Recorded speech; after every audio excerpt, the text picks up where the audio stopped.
네, 마약 문제를 짚어보는 연속 보도. 오늘은 거래의 온상이 된 텔레그램을 파헤쳐 보겠습니다. 자, 요즘은 미리 정해진 장소에 이렇게 누군가 마약을 두고 가면 구매자가 나중에 찾아가는 방식으로 주로 거래가 이루어집니다. 마약을 주문하는 건 주로 텔레그램을 통해서 하는데 마약을 약속 장소까지 운반하는 이른바 드라퍼들이 누군지는 그동안 잘 알려지질 않았습니다. 저희 취재진이 온라인에서 이런 마약 운반책을 모집하는 과정을 포착했습니다. 박재현 기자가 단독 취재했습니다. 형님 드랍일 하고 싶습니다. 마약 판매책 드랍일 시작해보고 싶습니다.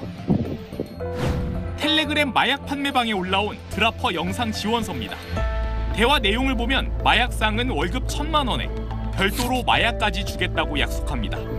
드라퍼 중 상당수가 마약 구매자인 걸로 추정할 수 있는 대목입니다. 부장 드라퍼입니다.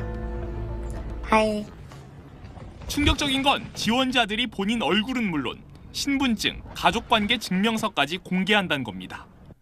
마약만 받고 잠적하거나 수사기관에 알리지 못하도록 서로 일종의 족쇄를 채우는 걸로 보입니다. SBS 취재팀이 전문가들과 1시간 동안 텔레그램에서 찾은 마약 판매방은 50개. 그중 한 방엔 1000여 명이 몰려 있었습니다. 이렇게 텔레그램을 통해 끊임없이 모집되기 때문에 드라퍼를 붙잡아도 공급체까지 뿌리 뽑긴 어렵습니다. 그런데도 텔레그램에 대한 마약 수사는 거의 이루어지지 않고 있습니다. 텔레그램에 마약 수사 협조 요청한 사례는 단 한 건도 없고 방송통신심의위원회에서 차단 요청한 텔레그램 방은 단 한 곳뿐입니다. 자, 보신 것처럼 마약 거래가 많이 이루어지고 있는 텔레그램은 외국에 기반을 둔 채 마치 비밀 조직처럼 운영되고 있어서 그동안 수사가 쉽지 않았습니다. 그래서 저희 취재진이 이 텔레그램의 실체를 확인하기 위해 두바이와 런던의 본사 주소를 어렵게 확보해서 직접 찾아가 봤습니다. 계속해서 박재현 기자입니다. 지난해 미국 하원 조사 과정에서 드러난 텔레그램 본사 주소. 이 주소를 따라 먼저 두바이로 향했습니다. 유명 IT 업체들이 입주해 있는 건물이 나타납니다. 저희가 직접 올라가서 한번 어떤 상태인지 혹시 텔레그램 직원들이 실제로 근무를 하고 있는지 한번 확인해 보겠습니다. 1003 and 104 is a Telegram, right? Yeah, before. They moved. Yeah. 23. 현지인들은 인터폴을 비롯한 여러 국제 조사기관이 이미 다녀갔다고 말합니다. Not only you who's coming to us for Telegram, some other people are coming. 하지만 온통 문이 잠겨 있습니다. 관리인도 텔레그램 직원을 본 적이 없습니다. Telegram is on the 23rd floor, but from the start, we didn't see anyone going to that office. They paid the rent monthly. They just come here to just renew or maybe pay something, but they're not coming to that office. I don't know why. 두바이 정부에 등록된 다른 주소도 확인해 보니 가짜였습니다. 400 office? Sorry, we have only 25 floor, not 400. Telegram Dubai branch. No, this is not theirs. It's different location. 두바이에서도 유령 같은 존재였습니다. 이번엔 텔레그램의 본거지로 꼽히는 또 한 곳, 영국 런던으로 갔습니다. 영국 정부에 공식 등록된 텔레그램 주소지. Excuse me, sir. We are looking for this address, the Telegram. 텔레그램 본사가 아닌 업무를 대행하는 업체였습니다. Is this a correct address? Yeah. They were before registered with us, so we just get their mail, but not anymore. Not anymore. So even if they were still registered with us, they wouldn't be here physically. 저희 취재팀이 영국 내 텔레그램과 관련된 서류를 전부 분석했는데 한 서류에서 창업자의 주소가 발견이 됐습니다. 영국 시내 한복판인데 지금 그곳으로 가고 있습니다. 하지만 이것도 가짜 주소였습니다. We don't have anyone here of that name. Or the before? No. No, that is not coming up on my system, no. 또 다른 주소 한 곳을 확인해 보니 3만 개의 회사가 등록돼 있었습니다. 30,000? In this address? 가짜 주소와 수만 개의 대행 업체. 텔레그램의 오프라인 민낯입니다. 연속 보도 마약 팬데믹. 오늘도 마약 유통의 중심에 있는 텔레그램 문제 짚어보겠습니다. 텔레그램을 통한 마약 유통은 수사가 쉽지 않아서 우리나라뿐 아니라 전 세계적인 골칫거리인데요.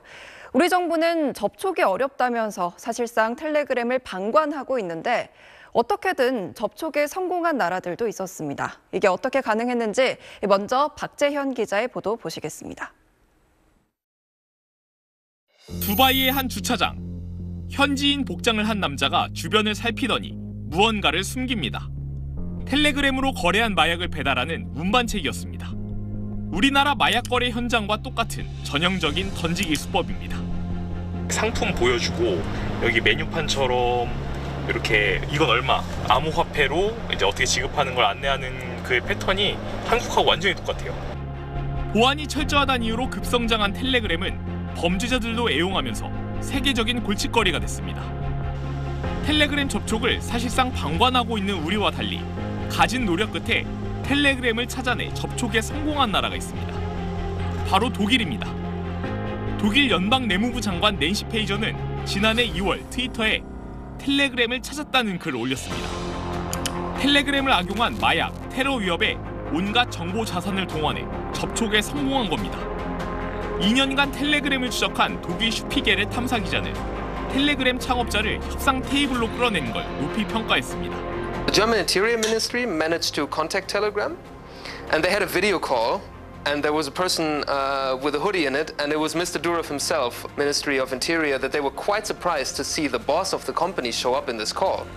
이후 텔레그램은 제한적으로나마 독일 정부에겐 수사 협조를 한 걸로 알려졌습니다.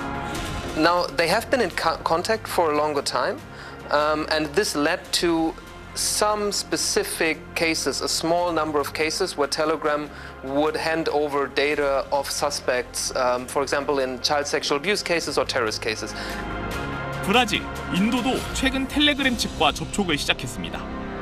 브라질 연방 대법원이 지난해 정부 협조 요청에 무대응으로 일관한다며 사용 금지 명령을 내리자 텔레그램은 부랴부랴 현지 대리인을 선임했습니다. 인도에서도 피의자 정보를 제출하란 법원 명령에 텔레그램 측이 밀봉 서류를 제출하기도 했습니다. 텔레그램의 수사 협조를 끌어낼 수단과 방법을 찾지 못한다면 마약 엄단하겠다는 정부의 외침은 공허한 구호일 뿐입니다. SBS 박재현입니다. 네, 박재현 기자 나와 있습니다. 두 나라를 비교해보면 독일은 텔레그램을 찾아낸 거고 브라질은 압박을 통해서 텔레그램을 끌어냈다 이렇게 이해를 했는데 맞습니까? 네, 그렇습니다. 이 독일은 장관 정치인이 별도의 주소, 이메일 주소를 확보를 해서 텔레그램 창업자와 협상을 한 경우입니다. 이 과정에서 국가적인 정보력이 동원이 됐습니다.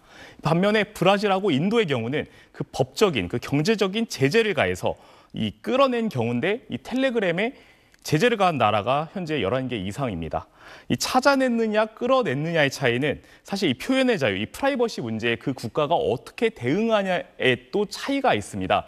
이 프라이버시를 중시할 것이냐, 아니면 공권력을 중시할 것이냐, 이 적절한 선이 어디인가에 많은 국가들의 지금 고민이 있는 상황입니다. 네, 프라이버시 문제 언급을 했는데 사용자 정보를 국가가 무분별하게 가져가는 것도 문제이기는 하지만 그렇다고 지금 우리나라처럼 손 놓고 있을 수는 없는 거잖아요. 맞습니다. 이게 과거 사례를 보면은 그 우리나라는 경찰 한 개 뭐 부서 정도가 움직여서 텔레그램에 그 공용 이메일로 메일을 협조 요청을 했습니다.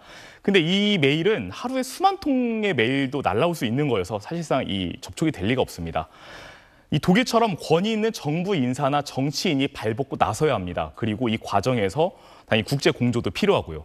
이 취재 과정에서도 느낀 게 텔레그램을 저희가 없애더라도, 그러니까 텔레그램을 뭐 사용을 중지시키더라도 제2, 제3의 텔레그램이 나오거나 아니면 기술적으로 더 발전된 형태의 더 은밀한 SNS를 통한 마약 거래가 이제는 충분히 가능한 상황입니다. 그래서 이 법률적 기준도 만들어야 하고 국제 공조도 해야 하는데 이 기술적인 대비까지 이 종합적인 대비가 필요해 보였습니다. 네, 박재현 기자 잘 들었습니다.